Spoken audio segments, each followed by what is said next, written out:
Hi there, and welcome to episode 3 of Tales in Tamriel. If you're new to the channel, this is just a series in which you can just sit back and relax as we explore the lore of the Elder Scrolls. If you are an Elder Scrolls fan, please feel free to check out some of my other videos. One of my most recent ones, we unboxed the Collector's Edition for ESO Greymore. I'll leave a link in the description if you want to check that out.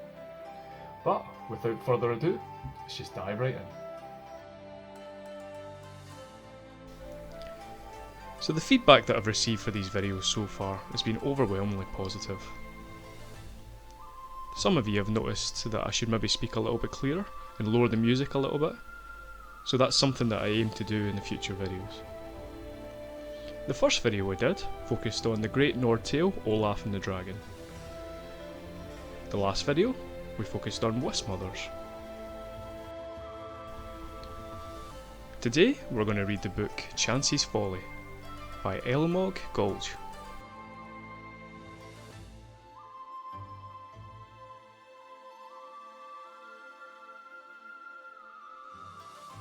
By the time she was 16, Minerva Lolos had been an unwelcome guest in every shop and manor in Balmora. Sometimes she would take everything of value from within. Other times, it was enough to experience the pure pleasure of finding a way past the locks and traps. In either situation, however, she would leave a pair of dice in a prominent location as her calling card to let the owners know who had burgled them. The mysterious ghost became known to the locals as Chance. An example of a typical conversation in Balmora at this time included, "My dear, whatever happened to the marvellous necklace of yours? My dear, it was taken by Chance." The only time when Chance disliked her hobby was when she miscalculated and she came upon an owner or a guard. So far, she had never been caught or even seen, but dozens of times she had uncomfortably close encounters. There came a day when she felt it was time to expand her reach. She considered going to Vivek or Nisus. But one night, at the Eight Plates, she heard a tale of the Haran ancestral tomb, an ancient tomb filled with traps and possessing hundreds of years of Haran family treasures. The idea of breaking the spell of the Haran tomb and gaining the fortune within appealed to Chance, but facing the Guardians was outside of her experience. While she was considering her options, she saw Alstair Moresby sitting at a table. He was by himself as usual. He was a huge brute of a Breton who had a reputation as a gentle eccentric, a great warrior who had gone mad and paid more attention to the voices in his head than the world around him. If she must have a partner in this enterprise, Chance decided this man would be perfect. He would not demand or understand the concept of getting an equal share of the booty. If worse came to worse, he would not be missed if the inhabitants of the Haran tomb were too much for him, or if Chance found his company tiresome and elected to leave him behind. "Ulstair, I don't think we've ever met, but my name is Minerva," she said, approaching the table. "I'm fancying a trip to the Haran ancestral tomb. If you think you could handle the monsters, I could take care of unlocking the door and popping the traps. What do you think?" The Breton took a moment to reply, as if considering the counsel of his voices in his head. Finally he nodded, his head in the affirmative, mumbling yes, yes, yes. "Proper rock, hot steel, chitin, walls beyond doors. 53, 2 months and back." "Splendid," said Chance, not the least put off by his rambling. "We'll leave early tomorrow." When Chance met Ulstair the next morning, he was wearing chitin armour and had armed himself with an unusual blade that glowed faintly of enchantment. As they began their trek, she tried to engage in conversation, but his responses were so nonsensical that she quickly abandoned the attempt. A sudden rainstorm swelled over the plain, dousing them. But as she was wearing no armour, and Ulster was wearing slick chitin, the progress was not impeded. Into the dark recesses of the Haran tomb they delved. Her instincts had been correct.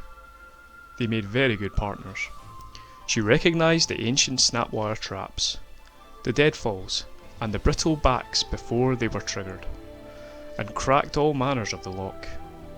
Simple tumbler combinations, twisted, haste, double catch varieties from antiquity with no modern names, rusted heaps that would have been dangerous to open if one had possessed the actual key.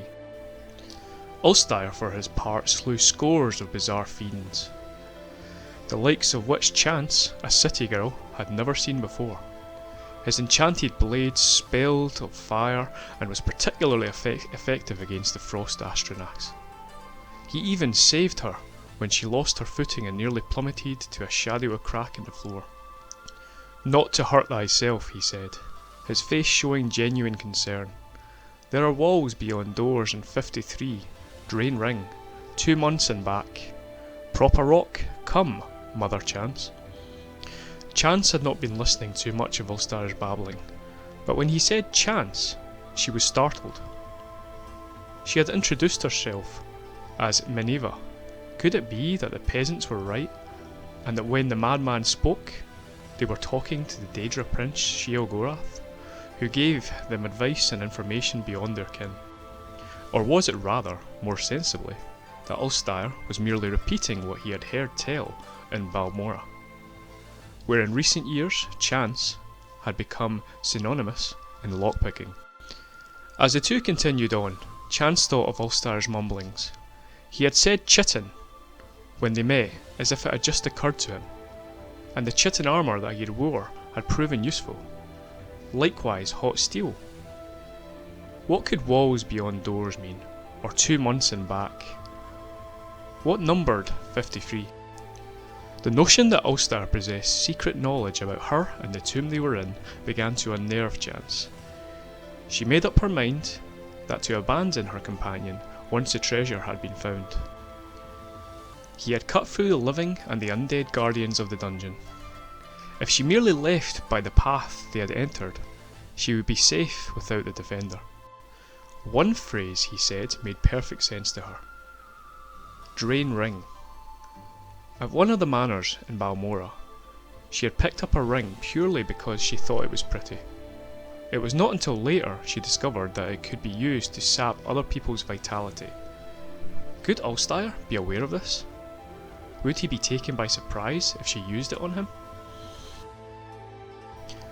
She formulated her plan on how best to desert the Breton as they continued down the hall.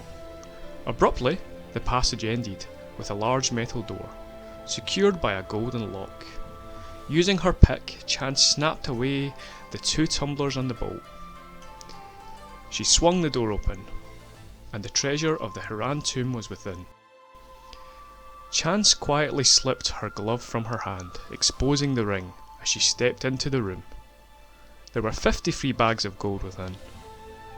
As she turned, the door closed, between her and the Breton. On her side, it did not resemble a door anymore, but a wall beyond doors. For many days Chance screamed and screamed, as she tried to find a way out of the room. For some days after that, she listened dully to the laughter of Sheogorath from within her own head. 2 months later, when Ulster returned, she was dead. He used a rock to prop open the door and remove the gold.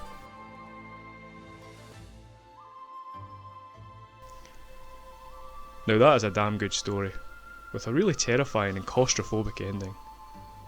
But you wouldn't really expect any less from Sheogorath, the Prince of Madness. If you like more stories like this, I've got some more coming, and you can check out some of my older videos as well. Thank you for watching, and I'll see you next time.